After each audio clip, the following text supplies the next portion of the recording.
amma mun ƴaƴanmu saboda wasu na da arziki sun ƙi masu basu su yi wahala, komai suna samun sa da sauki, motocin kai su makaranta ɗirka an kai su makaranta mai bala'in tsada, an ba su abinci na jin daɗi da yawa.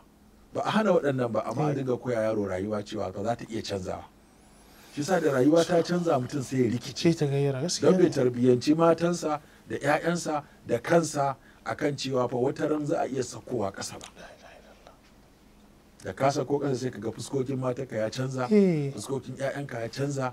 Sun saba hawa manyan motoci, yau babu. Sun saba a kunna inji tun safe har dare, yau kuɗin ma mantenan gidan ma babu. Sun saba a tafi wasu ƙasashe a je a huta, yau ko fita waje ba za a iya ba. To Allah ya canza rayuwa, dole ka koda a ce baka sa mutum wahala ba, ka nuna masa fa rayuwa tana karɓar canji, kuma ana karɓar rasawa, kuma a shirya wa canji, yawa a shirya wa canji in ya zo a san yadda za a rayu a cikinsa. To wannan shi ma na cin abin da yake gurɓata tarbiyyar yara. Rashin aikin yi, rashin koya musu sana'a, da rashin koya musu aikin yi, da kuma rashin karfafa musu gwiwa da zuciya akan cewa mutum ya dogara da kansa, ba ya jira sai babansa ya mutu amma shi gado.